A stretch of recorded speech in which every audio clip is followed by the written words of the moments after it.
Всем привет! Visiem čau čau! Tas būs latviešu valoda video, bet dažus vārdus pateikšu arī krieviски. Это будет видео на латышском языке, как я и говорила. Но пару слов я все-таки скажу на русском. Вот насколько все-таки люди смотрят видео невнимательно. Они впитывают только то, что хотят услышать. Или готовы принять своим существом. Посмотрите еще раз на видео, где я говорю о том, что я буду снимать на латышском языке. Я говорю что? Я говорю то, что касается о Латвии, о проблемах в Латвии. Я буду снимать на латышском языке. И это видео, которым я это говорю, рассказывает, почему я буду это делать. Поэтому не надо писать иронизирующих каких-то комментариев, а почему же я сейчас снимаю на русском. На русском я продолжу снимать о цветочках, о собачках, красивые закаты и так далее, о нашей прекрасной стране. Но наши внутренние проблемы я продолжу только на латышском языке. А почему я это делаю? Это видео 30 минут говорит вам об этом. Поэтому, пожалуйста, немножечко больше усилий. Не листайте как картинки в журнале, а немножко всматривайтесь в то, что человек, блогер или конкретно, допустим, я в своем влоге пытаюсь вам донести.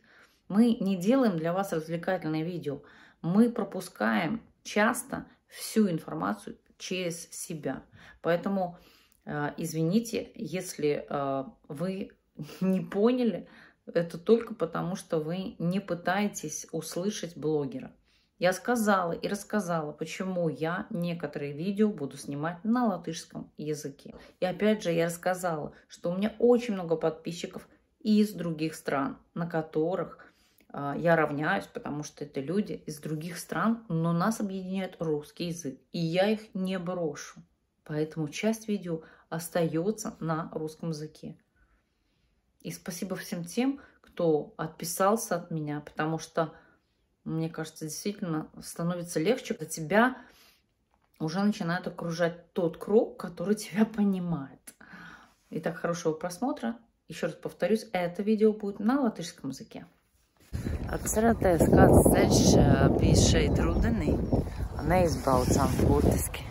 Un tagad vienīgais cilvēks, kas šeit strādā, vīrietis, kas katru dienu, es nezinu kāpēc, bet viņš ar tādu ķirku, ar lāpstām to visu veido, parādīšu.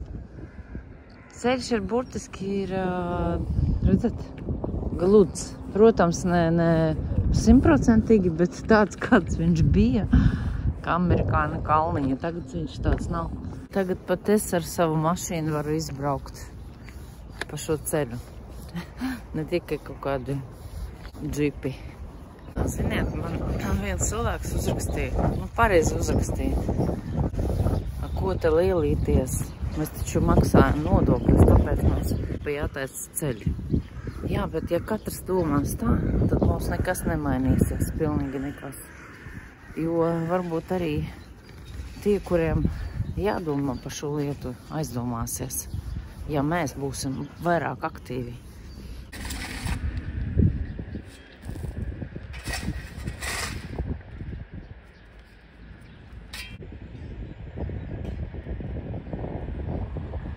Ko daram?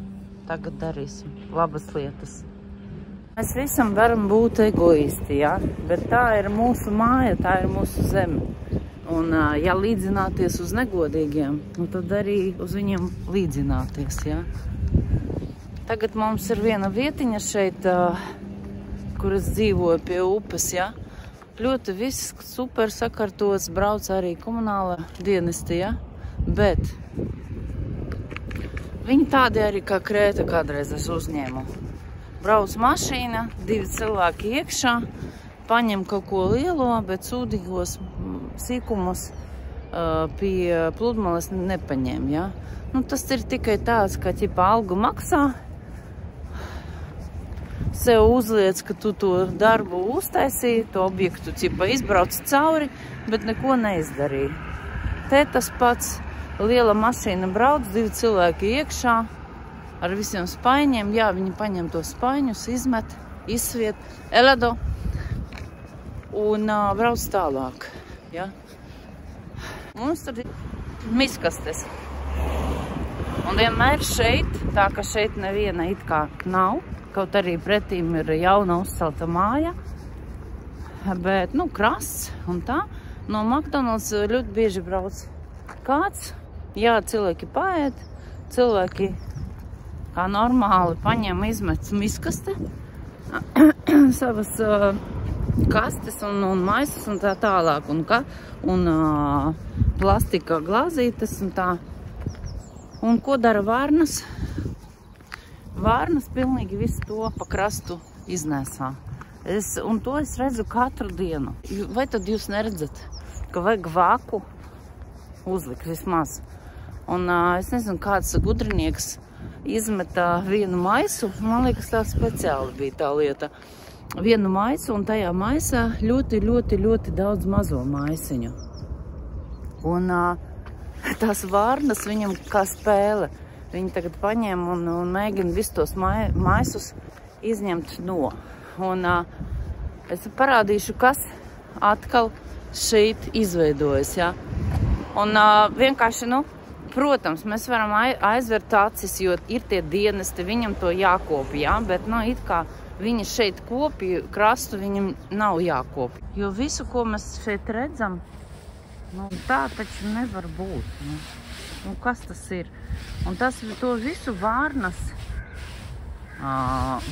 stiep no pilnīgi.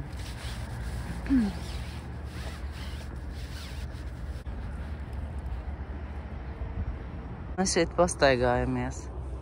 Un tas viss izķēpāts pa visu krastu.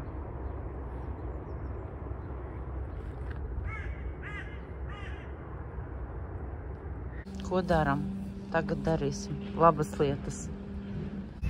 Es tagad atradu to vāku un tagad atnesu šeit un aizveršu. Varbūt būs kaut kas labs. Nezinu, vai palīdzēs vai nepalīdzēs, jā, bet es uzliku to vāciņu. Varbūt vismaz kaut kāda doma būs. Tad es dzīvoju Kretas salā.